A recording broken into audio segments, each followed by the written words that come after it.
Hai Sobat Gila Movie dimanapun Anda berada, semoga kalian semua dan keluarga tetap sehat. Kali ini saya akan menceritakan sebuah alur cerita film yang rilis pada tahun 1989 yang menceritakan kisah heroik suku Dayak yang berperang melawan penjajah Jepang di tanah Borneo, Kalimantan. Pinisirin, langsung saja ke alur ceritanya. Sebelum itu, bagi kalian yang baru ketemu channel ini, silahkan subscribe terlebih dahulu dan nyalakan juga lonceng notifikasi agar kalian tidak ketinggalan video keren dan menarik lainnya. Berlatar belakang tahun 1942, setelah Filipina ditaklukkan, sekelompok prajurit Inggris harus terdampar karena ombak yang besar. Tidak mau ditangkap pasukan Jepang, seseorang bernama Leroy harus meninggalkan temannya dan setelah itu ia menyaksikan temannya dibantai pasukan Jepang. Leroy lari masuk hutan, dan dalam keadaan kelelahan, salah seorang suku Dayak menemukannya. Para suku Dayak itu rupanya ingin menjual kepala Leroy karena melihat tato di dadanya. Tapi karena tertarik pada mata Leroy, seorang wanita Dayak mencegah hal itu. Mulai dari situ, wanita bernama Yu merawat Leroy hingga mengajarinya bahasa pribumi.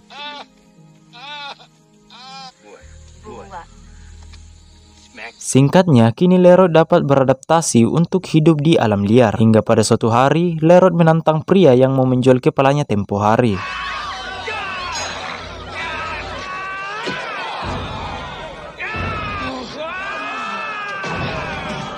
Usai pertarungan sengit itu, Leroy akhirnya menang. Ia lalu memberikan penghormatan terakhir pada lawannya itu. Setelah itu, Leroy lalu memberikan motivasi kepada seluruh suku Dayak hingga akhirnya semua suku memberikan kepercayaannya pada Leroy. Leroy dan Yu kini resmi menikah dan secara adat berhasil mempersatukan suku Dayak dari 22 rumah betang hingga dirinya dinobatkan menjadi raja.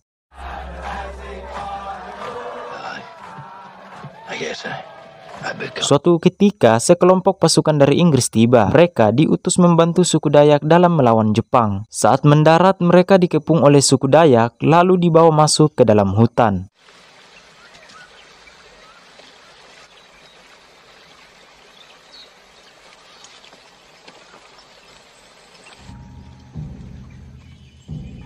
Diam-diam saat lagi beristirahat, mereka diikat dan langsung dibawa ke desa mereka.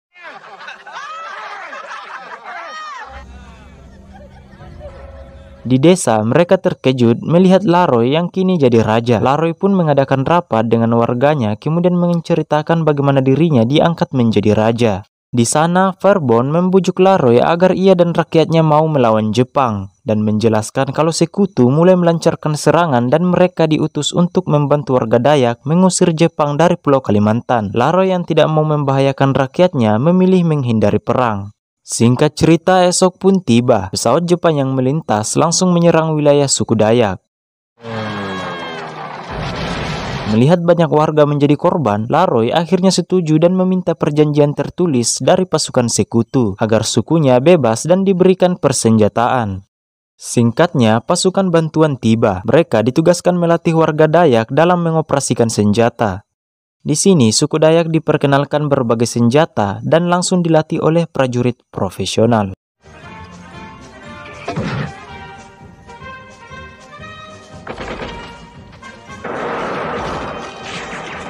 Singkat cerita, kini mereka telah siap menghadapi Jepang. Farbon yang kala itu terkena malaria memaksa ikut bertempur. Di tengah gencet senjata, Farbon yang sakit lari tanpa arah yang jelas ke persawahan. Melihat itu, Leroy berusaha menyelamatkannya.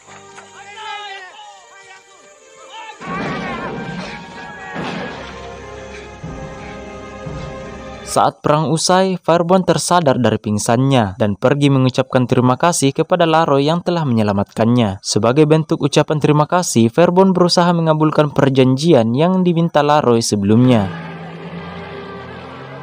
Sesampainya Farbon di Morotai, yaitu jajahan Belanda yang tergabung dalam sekutu, tepatnya saat ini di Kepulauan Maluku. Di sana, Farbon menceritakan perjanjian yang diminta Leroy. Namun mendengar hal itu, atasannya malah menolak menyetujuinya. Farbon lalu berinisiatif meminta persetujuan Jenderal MacArthur sebagai panglima tertinggi. Tidak disangka usahanya membuahkan hasil. Perjanjian tertulis yang diminta Leroy disetujui. Farbon kemudian segera kembali ke wilayah suku Dayak. Setibanya di sana, dia terkejut sebab banyaknya pengungsi akibat serangan Jepang yang makin ganas. Singkatnya, di malam hari, Laroy berterima kasih pada Fairbone yang menepati janjinya dalam mengesahkan perjanjian tertulis itu. Keesokan harinya, Laroy pun memperlihatkan hal yang dia rahasiakan selama ini. Laroy mengenalkan suku pribumi yang belum tersentuh dunia luar, yaitu Dayak Punan. Diketahui hanya ada satu jalan ke tempat itu, agar Dayak Punan aman dari serangan Jepang. Singkatnya, pasukan Dayak akan menyerang Jepang, sementara Jepang mulai gugur sebab kelaparan. Laroy memanfaatkan itu dan membantai pasukan Jepang dan menghancurkan akses jalan. Mereka juga bergerilya mencegah pasukan Jepang itu masuk. Sementara di pihak Jepang tidak mau kalah, kali ini mereka menyerang lebih agresif. Singkatnya, mereka pergi membantu rumah betang yang diserang Jepang. Di sana, mereka mendapat kabar bahwa pasukan Jepang melakukan kanibalisme dalam mengatasi kelaparan mereka.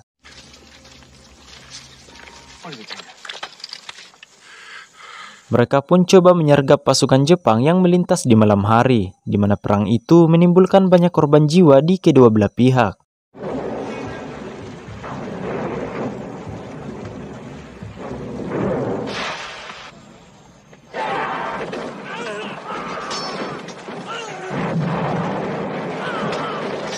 Pasukan yang tersisa lalu bergegas pergi menutup akses masuk dalam wilayah Dayak Punan, tapi mereka gagal.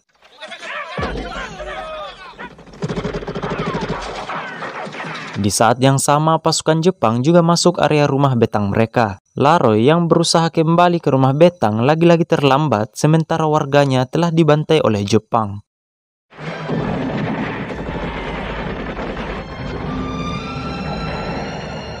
Kejadian itu membuat warga Dayak merasakan duka tak terkecuali Laroy yang harus kehilangan istrinya.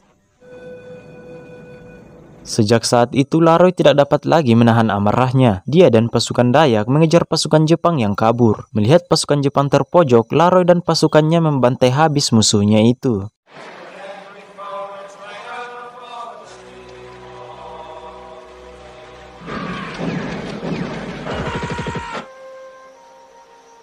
Usai kejadian itu, mereka pun beristirahat sambil mendengar radio, dan tiba-tiba pasukan Jepang menyerang lagi.